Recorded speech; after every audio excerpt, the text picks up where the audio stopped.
Never could I have imagined that our paths would cross again, leading me to uncover a shocking truth. My name is Ashley, and I'm 35 years old. For the past decade, I dedicated myself to being a full-time wife, supporting my husband Sam with unwavering dedication. Though we never had children, we always believed our love was more than sufficient. A fulfilling life didn't hinge solely on parenthood. But then, Sam changed. Looking back, maybe it was his true nature finally surfacing.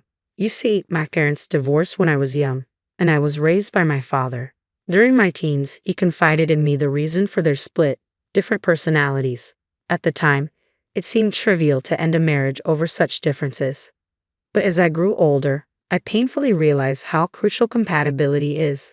This reality hit harder when my father tragically died in a car accident last year. My father, a craftsman at heart, ran a successful construction business until his last days. Even at 70, he was revered for his skills, especially in building churches without nails, a technique admired by his clients and community alike. He would always cook for me after work with his dexterous hands, nurturing me with love and care. He often said, "What's important is not what you get in return from others, but how much joy you can give to them." I strive to live by his words, devoting myself to Sam. However, after my father's sudden death, Sam's demeanor changed drastically, revealing a side of him I had never seen before. Our conversations increasingly revolved around my father's inheritance. "With your dad's money, we can build our dream home," Sam would say, eyes gleaming with a newfound ambition. Yet I had never intended to use that money for anything other than our retirement savings. My father had worked tirelessly to leave us a secure future, not for us to squander it on immediate desires. I saw the way Sam looked at the inheritance with an almost desperate hunger, and found myself downplaying its value. "We can't afford to buy a house with that," I lied, hoping to preserve what my father had intended. Sam's reaction was unexpected. He seemed devastated, as if his world was crumbling. It was then I realized how much money could alter a person. I began to doubt if Sam had stayed with me solely for my father's inheritance. However, about 6 months later, on a weekend while I was doing chores and Sam was watching TV, he spoke up with an unusual seriousness. "Oh, I have something to tell you," he said, and for the first time since he proposed, his tone was grave.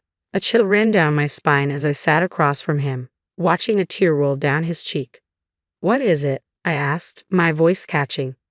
"I realize I've made you feel like I'm only interested in your dad's money," Sam began. "We don't have children, so we should be enjoying our time together, but I haven't put in the effort. Thank you for always being there, even though I leave all the housework to you and we rarely go out on my days off." His words stirred a mix of emotions in me, joy at his acknowledgement and regret for ever doubting him. Tears of both joy and remorse streamed down my face as Sam gently hugged me, his eyes reflecting the same warmth that drew me to him in the beginning. In that moment, I felt deeply grateful that I had married him. From then on, Sam changed his ways. Despite his fatigue after work, he started helping me with chores regularly. On his days off, he even experimented with cooking dishes he had never tried before. He took my occasional strictness in stride, and each time he overcame a new challenge, my heart swelled with pride. We began living each day as if we were newlyweds again. But then, 6 months later, things took an unexpected turn when a letter arrived in our mailbox. "Here, this letter was in the mailbox today. It's for you, Sam," I said, handing him the envelope. Carefully opening it with a pair of scissors, Sam exclaimed, "Wow, it's been 20 years since I graduated from high school. I've been invited several times, but I never went." Inside was an invitation to a reunion from his high school friends. I knew Sam had been invited to these reunions numerous times since we married, but he always declined out of consideration for me, knowing I had no ties to his classmates. This time, however, I encouraged him earnestly. "You should definitely go this time. Don't worry about me. Go and enjoy yourself with your old friends," I insisted. After some hesitation, Sam finally agreed to attend the reunion, which was scheduled for a month later. He began preparing for it, a rare occasion for him since he seldom socialized outside our relationship. His wardrobe lacked stylish clothes, and his hairstyle was usually unkempt. He explained that he felt no pressure to dress up around me because he could be completely himself. I've never been particularly fashion savvy, believing that inner qualities matter more than appearances. However, with the reunion approaching, our outings together turned into regular visits to men's clothing stores. I realized Sam's sudden interest in fashion was spurred by the upcoming event. Since the invitation arrived, Sam started coming home late from work. Normally punctual, he would arrive by 7 p.m., but it became common for him to return past 9 p.m., citing overtime. I trusted his explanation, though I hadn't seen our financial statements recently. Sam managed them and felt uneasy about questioning him. 3 days before the reunion, with only 2 weeks left, Sam came home and asked me to sit with him in the living room. "Michelle, my sister," he began. "She just broke up with her boyfriend and has been staying with a friend. But the friend's husband is returning next month, and she'll have nowhere to stay. I need to help my sister out." I understood Sam's concern for his sister very well. I have a younger brother who currently works overseas, and even after my marriage, I often worry about him and keep in touch. He's reliable, much like our father was, but sometimes too trusting and easily taken advantage of. Protecting him feels like my duty. So when Sam asked for help with his sister, I empathized deeply, but since our wedding, I hadn't met or spoken to her. I hesitated to use my father's inheritance for someone I barely knew, so I kept quiet about it. "Didn't your father love helping people? Why won't you help my sister?" Sam pleaded, confirming my suspicions that he wanted to use the inheritance.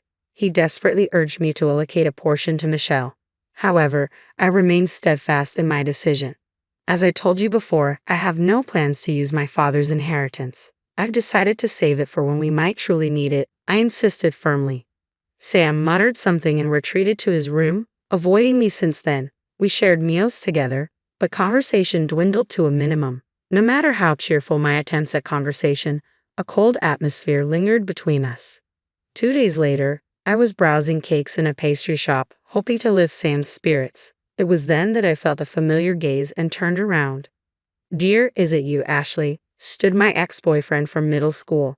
Despite 2 decades apart, we recognized each other immediately, which brought a burst of laughter from me. We had lost touch after high school, and I had no idea what he'd been doing. Meeting him here, back in our hometown, was unexpected. After buying our cakes, we decided to catch up at a nearby cafe. "Ashley, you haven't changed a bit," he remarked with a smile. "Neither have you. It's hard to believe it's been 20 years, I replied, feeling the exchange refreshing and out of the ordinary. We chatted and laughed for a while, reminiscing about old times. However, when the topic shifted to love stories, his expression suddenly darkened, leaving me unsure how to respond. "I recently broke up with my girlfriend, and all I do is regret it," he began. "Why did you break up?" I asked, curious to hear his side. "I couldn't provide her the emotional support she needed," he admitted. For a moment, I wondered if she was cheating, but what she said next resonated deeply with me. He went on to explain that his ex-girlfriend had a fragile constitution, unable to work long hours, and thus only held part-time jobs. Despite knowing this when they started dating, as he found success in the marketing industry, she struggled to keep pace. "I could provide a luxurious life," he told her, and reassured her that she shouldn't blame herself for not working as much. However, she never seemed to believe him, constantly in tears. Listening, I felt a pang of empathy for his ex-girlfriend. "You were just boasting about your achievements and putting pressure on her," I interjected. "She probably didn't want a lavish lifestyle. She likely felt lonely because you were too absorbed in your work." His busy schedule meant he only went home twice a week and didn't text her daily. Hearing this, I couldn't help but raise my voice. How did she tolerate that? If I were her, I would have ended things too. No matter how busy you are, neglect like that is unacceptable. You knew her limitations. Why didn't you care for her more? As the truth sunk in, I couldn't help but draw parallels to my own marriage, especially around our 3rd year together. I was struggling with infertility treatments and sank into a deep depression, both physically and mentally drained. Despite this, my husband, who claimed to be occupied with work, never once checked in to see if I was okay. After I finally expressed my pain, he apologized and made efforts to improve. The hurt from that time lingers painfully in my memory. Seeing how desperate I was, my ex-boyfriend seemed to realize his own mistakes. He confessed he wanted to reconcile with his ex but lacked the courage to act. Wanting to help him, I listened to his grievances about my husband, and we spent time together consoling each other. At least that's what I believed. However, a shocking revelation left me stunned. My ex revealed that his older brother's wife was extremely cold-hearted despite being a stay-at-home wife. She neglected household chores and wasted money on nights out, pushing him towards considering divorce. Shocked by this story, I sympathized deeply. That's awful. I can't believe he's putting up with her, I commiserated. Yeah, that's why he's secretly planning to let loose at an upcoming reunion, my ex explained. The word reunion struck a chord. Comparing details about his brother's situation and my own husband's behavior, a shocking truth emerged. His recent ex-girlfriend was none other than my husband's sister, Michelle.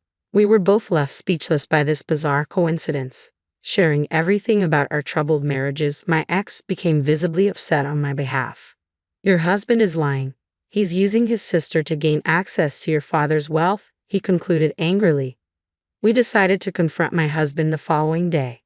Knowing his usual work hours, we tracked his movements. He left his office 10 minutes later than usual and headed towards an unfamiliar mountain lodge.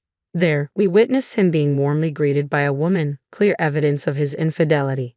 Realizing how hard it would be to gather solid proof ourselves, we opted to hire a private investigator. Upon our return to the lodge, we discovered another unforgivable truth. My husband had purchased the lodge for $70,000 in cash, hiding this financial move from me. To add insult to injury, a woman with children was living there, seemingly to repay his debt. It became clear he was planning to exploit my ex-girlfriend, who is his own sister, in some sinister scheme. I'm glad you didn't give him the money, Ashley. If you had, it would undoubtedly have been spent on his mistress, my ex-boyfriend remarked solemnly. You're right. I never imagined he would hide such a large sum from me. It feels like he's mocking me, I replied bitterly. Maybe we should confront him together, I suggested. My ex-boyfriend agreed, and together we reached out to his ex-girlfriend. Tearfully, she asked why he had contacted her, but when we revealed what we had discovered, she immediately wanted to meet me.